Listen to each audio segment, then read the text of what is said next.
People transform into all kinds of animals in fairy tales, and this one is about a prince who turns into a monkey and ends up being a super awesome, unproblematic dude. It's called Alphege, or the Green Monkey. It starts with a king who has a wife. She gives birth to a son, and then she dies. He makes his son's godmother this sort of magical other queen named the Good Queen. Eventually, he gets married again to a young, beautiful woman, and when they have their own child, she starts to be upset about the existence of his first son because he's gonna inherit everything and not her kid. She's friends with a fairy called the Fairy of the Mountain, and she's like, yo, how can I get rid of my stepson? The fairy's like, honestly, you can't touch him because he's under the protection of the Good Queen, and she's more powerful than me. Because she's magic, the Good Queen knows that these women are plotting against her godson, and so she sends Alphege this ruby. She's like, wear this all the time. It will protect you from attacks, but it won't work when you leave the borders of your country. Alphege grows up to be this awesome young man, and when he's a teenager, he starts to have feelings for the girl who he's been raised with, the daughter of these courtiers who basically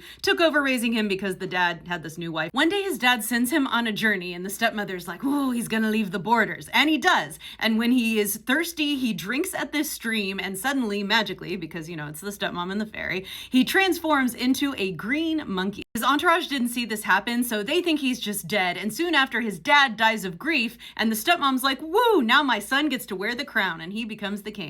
One day when the new king is out hunting, he comes across this monkey that has these human eyes, and he just thinks he's the most adorable thing, and he's green. So he takes him home to court. Everyone thinks he's amazing and lovely, but eventually he escapes the court and goes to Zeta. Zeta and her mother take care of the monkey and absolutely love it, and they just kind of start to figure out, you know what, I think this is Alphege. I think this is the real king. They call up the Good Queen, who comes and says, yep, that's him. Here's how you transform him back. Fill a bath with roses and this green liquid I'm gonna give you and wash him with it, and he'll transform into a human. And he does, presumably naked. He's glad to be back and grateful. They're all happy, but the Wicked Queen has heard about this. So she tells her son, hey, there's this imposter living at their cottage. You need to go kill him because he's going to take the throne from you.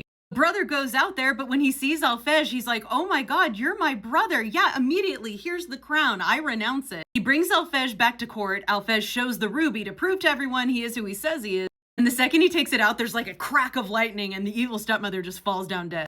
Alphege marries Zeta and ascends to the throne, but my favorite part is he continues to share it equally with his brother because he was such a good person and because he's not power hungry. Wouldn't it be amazing if real leaders were like that? They all live to a good old age, universally loved and admired.